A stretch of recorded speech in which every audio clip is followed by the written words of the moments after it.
Fjármálaráðherra var í samkvæmi í gærkvöldi sem lögregla rannsakar í ljósi sóttvarnalaga. Sóttvarnalæknir segir það mjög slæmt að forystumenn þjóðarinnar fari ekki eftir sóttvarnareglum. Búist var við því að tilkynnt yrði Brexit-samning í morgunsárið en enn hefur ekki verið gefin út formleg tilkynning. Fundað var fram á nótt. Heilbrigðisstofnun Austurlands hefur þurft að auglýsa eftir fólki til þess að vinna jól og áramót vegna hamfaranna á Seyðisfirði. Fjöldi fólks hefur boðið fram aðstoð sína. Það er hátíðlegt hjá Hjálpræðishernum við Suðurlandsbraut þar sem vel á 300 manns gæða sér nú á jólamatnum. Helgihald verður með óhefðbundnu sniði en í nokkrum kirkjum verður aftansöng streymt á netinu. Prestur í Grafarvogskirkju segir þetta flóknara en það verði ágætis tilbreyting að geta eldað jólamatinn sjálf.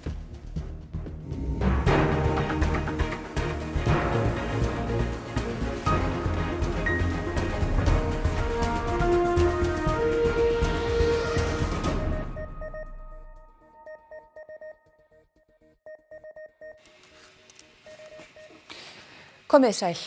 Bjarni Benediktsson fjármálaráðherra og formaður Sjálfstæðisflokksins var gestur í samkvæmi í miðborg Reykjavíkur sem lögregla stöðvaði í gærkvöldi vegna gruns brot á sóttvarnareglum. Þórólfur Guðnason sóttvarnalæknir segir það mjög slæmt að forystumenn þjóðarinnar fari ekki eftir settum reglum. Lögreglan á höfuðborgarsvæðinu sendi frá sér fréttatilkynningu í morgun að hún hefði verið kölluð til vegna samkvæmis í miðborginni klukkan 10:30 í gærkvöldi. Þar segir að milli 40 og 50 hafi verið í salnum, þar á meðal einn háttvirtur ráðherra í ríkisstjórn Íslands. Töluverð ölvun hafi verið í samkvæminu og flestir gestanna með áfengi við hönd. Lögreglumenn veittu því athygli að enginn var með grímu. Lögreglumenn sögðu að nánast hvergi hafði fjarlægða takmörk verið virt, segir í tilkynningu lögreglunar. Bjarni Benediktsson fjármálaráðherra viðurkenndi svo í færslu á Facebook í morgun að hann hefði verið ráðherrann í samkvæminu í Ásmundarsal. Þar skrifar Bjarni að þegar hann hafi komið í salinn hefði honum átt að vera ljóst að þar voru fleiri en reglur gerðu ráð fyrir. Hann segist hafa verið í húsinu í 15 mínútur þegar lögregla kom. Þá biðst hann afsökunar á því að hafa ekki yfirgefið listasafnið leið og hann áttaði sig á því að þar voru of margir. Ég veit nú ekkert meira þetta mál heldur en bara ég lesi í fjölmiðlunum og ef að það er rétt sem að þar kemur fram þá er þetta klárlega brot á sóttvarnareglum. Og mér finnst það bara miður að þetta skuli hafa gerst. Það vekur athygli að sjálfur sagði Bjarni í færslu á Facebook 8. mars. Það er eingöngu með órjúfanlegri samstöðu sem okkur mun takast að lágmarka skaðan af þessum faraldri. Bjarni vildi ekki veita fréttastofu viðtal í morgun. Þá hefur fréttastofa ekki náð tali af forsætisráðherra. Sóttvarnalæknir vonar að hegðun Bjarna í gærkvöldi hvetji fólk ekki til þess að fara eins fram. Nei, ég bara svo sannarlega vona að fólk hugsi ekki þannig að engan hátt réttlætir það að fara ekki eftir reglunum ef einhver annar gerir það ekki, jafnvel þó að þessi forystumenn þjóðarinnar og það má bara ekki hugsa þannig en við þurfum samt sem áður að líta þetta alvarlegum augum og það er bara mjög slæmt þegar að forystumenn þjóðarinnar fara ekki eftir þessu reglum, ég verð bara að segja það.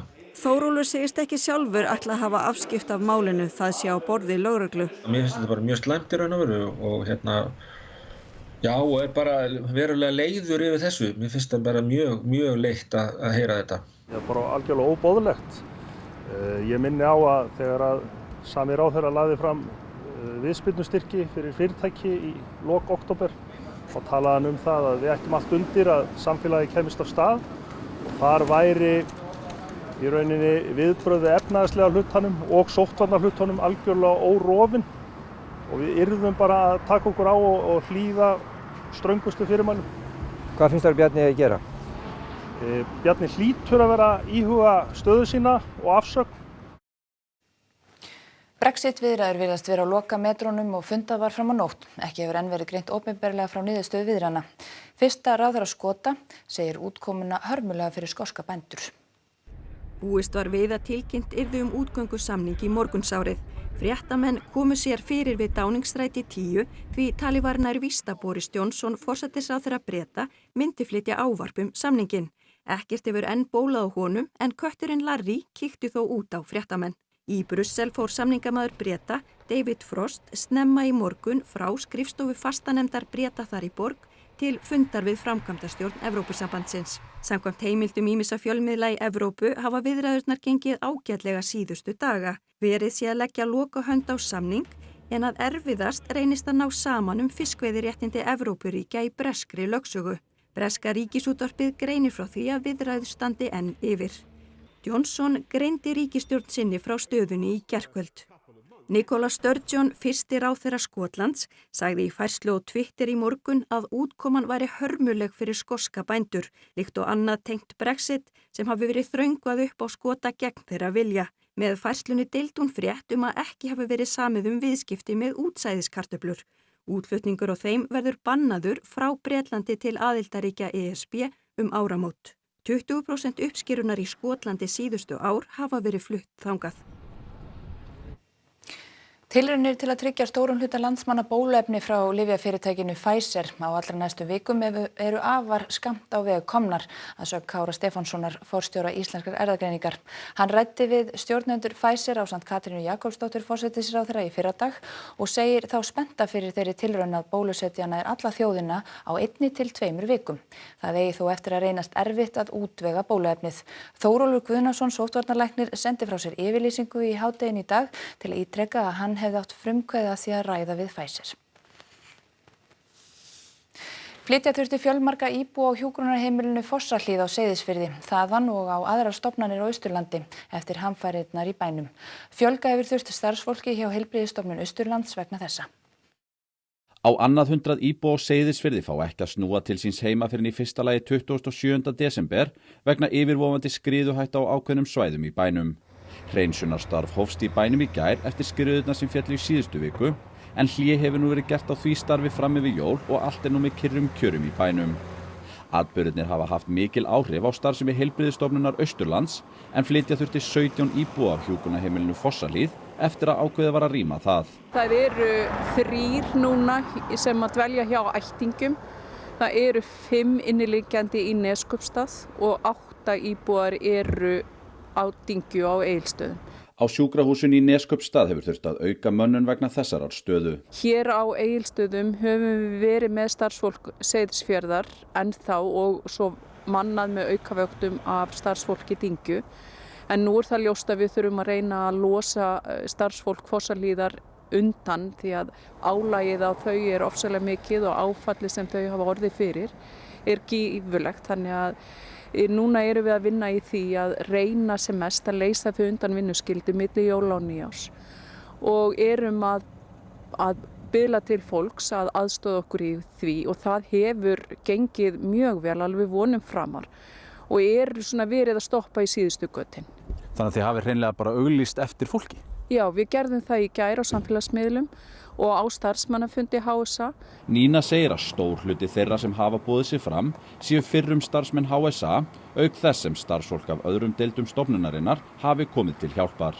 Þannig að það ofsalega þakkarvert og núna yfir hátíðirnar að taka af sínum frítíma til þess að hjálpa til. 7 greindust með COVID-19 í sýnatökum innanlands í gær samkvæmt bráðabirgðaniðurstöðum. Þar af voru 2 ekki í sóttkví. 1202 sýni voru tekin. 2 virk smit greindust í fyrri sýnatöku á landamærunum í gær. 9 greindust með virkt smit í seinni sýnatöku. Að auki bíða 13 eftir niðurstöðu mótefnamælingar sem greindust með smit við komu til landsins í gær. Jólin hjá Hjálpræðishernum eru haldin hátíðlega í fyrsta sinn í nýjum húsakynnum við Suðurlandsbraut. Það kemur sér vel því hægt að koma öllum fyrir án þess að brjóta reglur. Nú verið að borða jólamatinn hjá Hjálpræðishernum en í morgun var verið að klára síðustu handtökin og taka á móti þeim 60 sjálfboðaliðum sem aðstoða við borðhaldið og borða með þeim rúmlega 200 sem boðað hefðu komu sína. Vonir á fjölskyldufólki upp á 1:30 en einstaklingar byrjuðu að borða 11:30. Miðaði við að fólk geti náð síðasta strætó heim. Almenningur og fyrirtæki hafa látið því að fendi rakna svo hægt sé að kaupa jólamat og jólagjafir fyrir alla. Borðhaldir í 4 sölum. Við fengum reglur frá yfirvöldum það hvernig við getum gert þetta og við reynum að fylgja því út í ysta bókstaf með grímuskyldu og hólfaskiptingu og fjarlægðartakmörk og öllu aðstafa hérna eins og í þessu nýja húsi náttúrulega eins og best á verður kosið þannig að við getum þetta en þetta verður öðruvísi. Kemur jólasveinninn? Jólasveinninn kemur og hitti krakkana og hann fór í COVID-test í gær Nú, þeir eru svona nútímalegir. Þeir eru nútímalegir og hann fær ekki að hitta neitt annan en börnin, þannig að það verður passað upp á það. Við hinn fáum ekkert að hitta hann.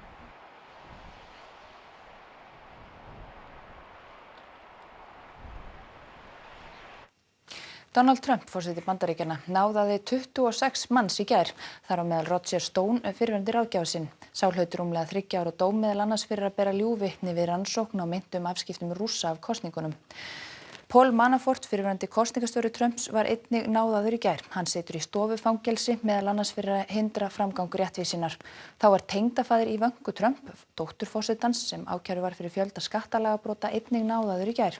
Forsetinn fráfarandi hefur náðað yfir 40 manns síðustu 2 daga. Prestur í Grafarvogskirkju segir að það verði ágætis tilbreyting að geta eldað jólamatinn sjálf. Hún eigi þá eftir að sakna hins hefðbundna aftansöngs á aðfangadagskvöld sem verður streymt á vefnum að þessu sinni. Helgihaldi í kirkjum landsins verður með óhefðbundnu sniði í dag og þar er Grafarvogskirkja engin undantekning. Aftansöng verður streymt á vef kirkjunar klukkan 18 en hátt í 1000 manns hafa sótt jólamessuna þar síðustu ár. Þetta er svolítið mikið öðruvísi. Það verður að viðurkennast, við vorum hér alveg nokkra klukkutíma að taka hana upp á mánudaginn var og þetta er mikil svona bara framleiðsla að koma allir heim og saman, allir kórfólkinu, allir tónlistafólkinu, prestunum, einsöngvaranum og svo er hér tæknifólk og í staðinn fyrir að við komum bara öll saman hér klukkutíma fyrir messu og svo messum við og svo förum við heim, þá er þetta mun flóknara. En nú fá þeir sem koma að jólamessunni frí á aðfangadag og Arna segir að í því felist blendnar tilfinningar. Ég saknaði þess náttúrulega líka alveg ofboðslega mikið að vera ekki hér klukkan 6 og það er bara hefði í minni fjölskylda, þó að ég sé ekki að messa þá mætum við hér klukkan 6. Þannig að ég saknaði þess bara eins og önnur safnar eða sóknarbörn. En auðvitað er ósköp þægilegt að geta bara staðið og hrært í sósunni og hafa ekki áhyggjur af því hvort kartöflurnar eru heitar eða kaldar. Það er svona góð tilbreyting skulum við segja en ekki tilbreyting sem ég geti hugsað mér að gera að föstum lið, svo sannarlega ekki.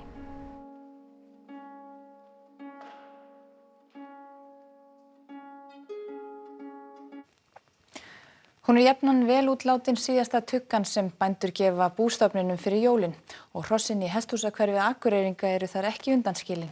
En þar er Ágúst Ólafsson. Ágúst, er orðið jólalegt í hesthúsinu? Já, svo sannarlega. Hér er búið að hengja upp ljósaseríur og þetta er alltaf verið eins og áður á jólum og hér eru bændur að huga að hrossunum síðustu tímana fyrir jól. Allir er önnur stemming að koma í hesthúsinu aðfangadaginn aðra daga? Það er svona aðeins öðru sér stemning. Við komum frekar snemma upp yfir og gefum vel og mokum undan þeim og það er svona aðeins öðru sér. Þú ert að kempa og dunda við hestinn? Það er verið að kempa honum og það fá allir svona ekstra mikla ástofumhyggju á aðfangadag. Og hér er með þess að verið að gefa brauð og þið gefið hestunum alltaf brauð á hverjum degi það? Nei, þetta er nú bara svona dekofóður. Já. Þetta er að gera vel við alla yfir jólin. Þið komið núna og komið svo aftur á morgun eða fá þeir frí frá ykkur á morgun? Nei, við komum snemma í fyrramáli og gefum þeim og það þarf að hugsa þá alla daga. Já, akkurat, já. En það er bara notalegt að koma upp yfir. Fyrir með hestana.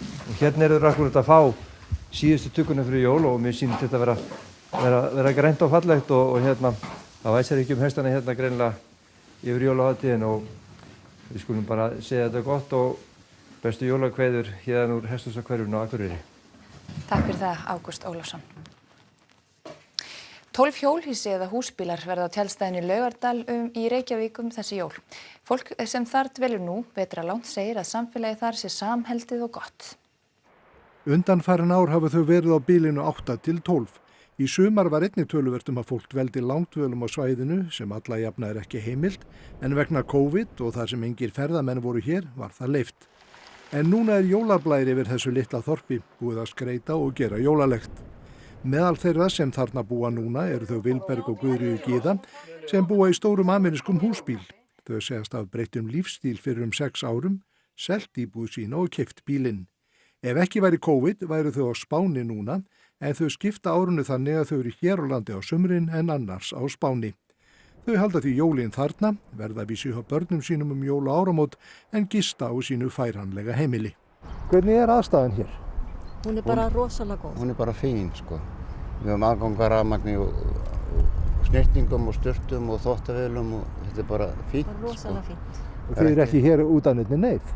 Nei, alls ekki. Ekki náttúrulega bara COVID. Alls ekki, sko. Þetta er bara lífsmáti sem við völdum okkur. Þessi húsbíll nú ekki af minnigerðinni? Nei, þetta svona amerískur, hann jafn stór og strætó, 12 metrar. Og hann með öllu sem maður þarf, okkur skortir ekkert. En það væsir ekkert ykkur hér? Nei, alls ekki. Þetta er bara yndislegt. Þau segja að samfélagið á tjaldstæðinu í Laugardal sé gott. Þetta eru góðir grannar sem að halda vel utan hvert annað.